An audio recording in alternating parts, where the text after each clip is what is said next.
Externo. Boa noite.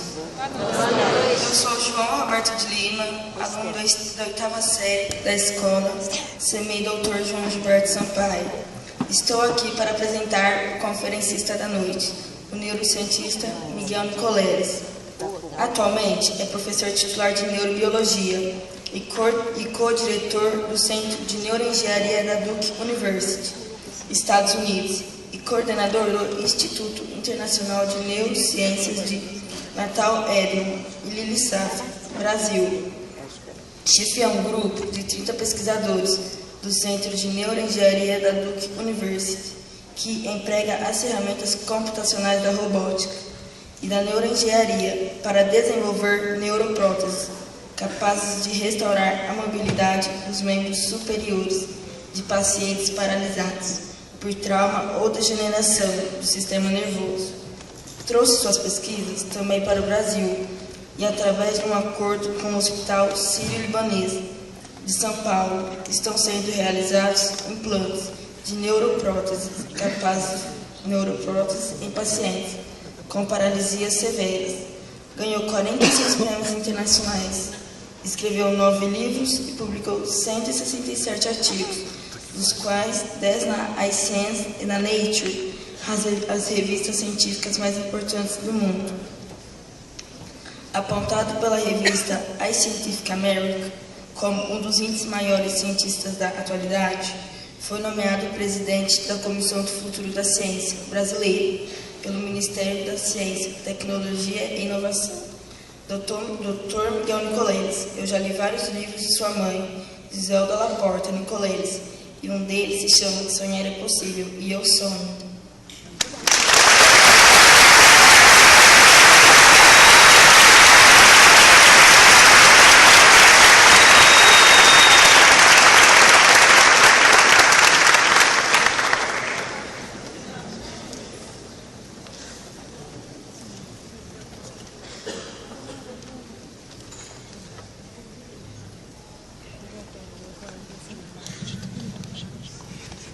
Boa noite. Depois dessa emoção com o João Roberto, em nome da Fundação Feira do Livro, da cidade de Ribeirão Preto e de todas as cidades da região que compõem essa plateia, eu convido o professor Miguel Nicoleles para que possa, nesta noite, nesta Feira do Livro, trazer essa grande contribuição da ciência. Por favor, professor.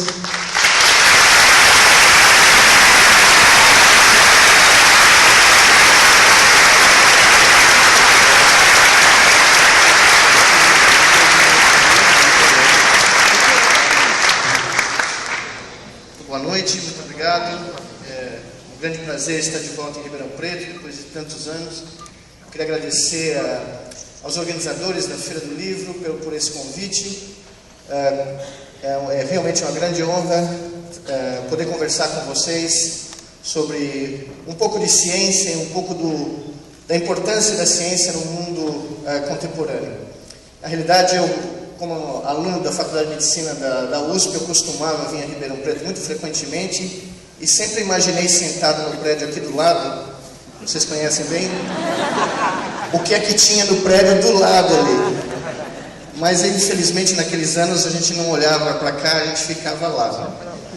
Então é um grande prazer poder estar aqui para conversar com um pouco vocês sobre, se eu puder ter as luzes aqui um pouco para baixo, sobre o que nós conhecemos como neurociência, mas algo que, como neurocientista profissional, eu gosto de comparar um pouco com astronomia. Eu gosto de dizer para os meus alunos que ser neurocientista no século XXI é ser um tipo de astrônomo. Porque, na realidade, nós, neurocientistas, investigamos os mistérios de um universo que fica entre as nossas duas orelhas, que só é comparável com o número de galáxias que existem acima da nossa cabeça. A mesma dimensão só se compara com o universo aqui em cima. Então, quando a gente estuda o cérebro hoje em dia, a gente busca, eu não sei se vocês conseguem ver daí tão longe, mas a gente busca entender e medir e compreender e decifrar tempestades neurais como essa. Todo mundo aqui fala de brainstorm, né? Todo mundo alguma vez falou, vamos fazer um brainstorm.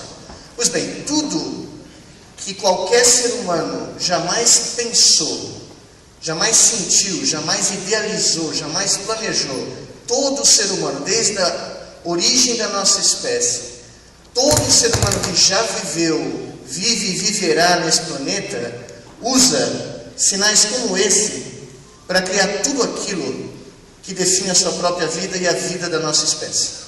Todos os nossos sentimentos, as nossas emoções, as nossas memórias, os nossos movimentos, as nossas sensações, os nossos amores, os nossos ódios, todos advêm da mesma matéria-prima. Tempestades elétricas como essa aqui.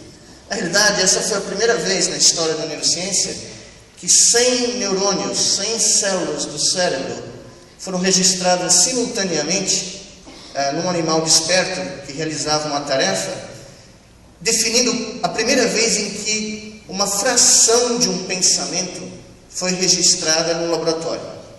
E eu gostaria de tentar, se tudo funcionar aqui para vocês, pela primeira vez para muitos de vocês, tocar a sinfonia neural que vem da cabeça de cada um de nós. Porque no dia que nós registramos esses 100 neurônios, nós também gravamos o som que vinha do cérebro desse animal, que corresponde, se vocês tivessem essa imagem correndo no tempo, como se fosse um filme, a trilha sonora do filme do cérebro desse macaco seria mais ou menos assim.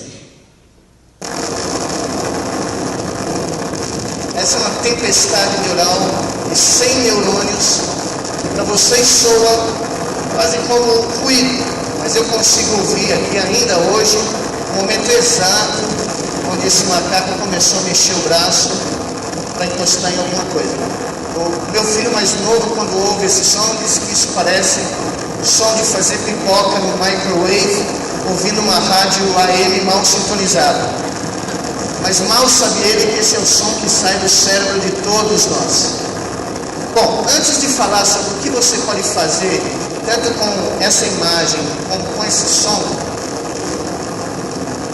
eu queria fazer um desvio e mostrar para vocês por que falar e fazer ciência é tão importante para um país como o nosso.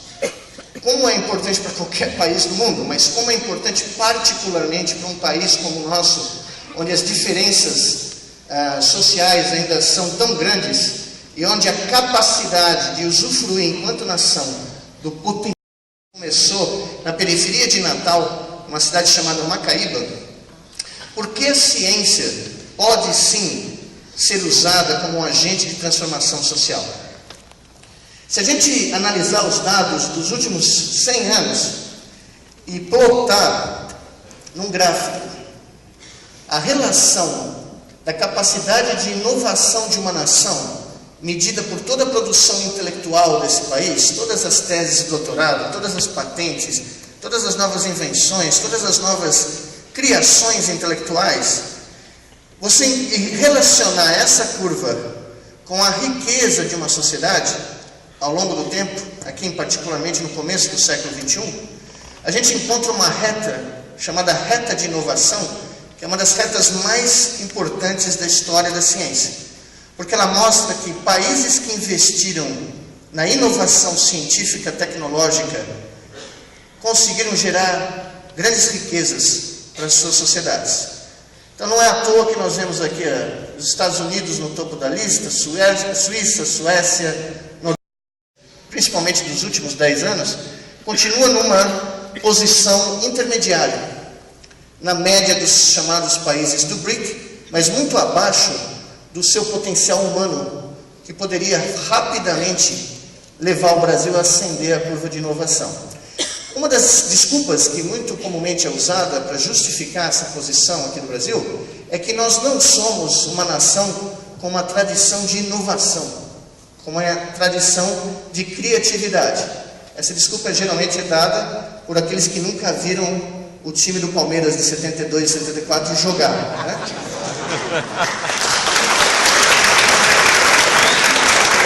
Alguém me mandou uma mensagem pelo Twitter hoje que não era para falar do Palmeiras, só gostaria de confirmar que está falado, né?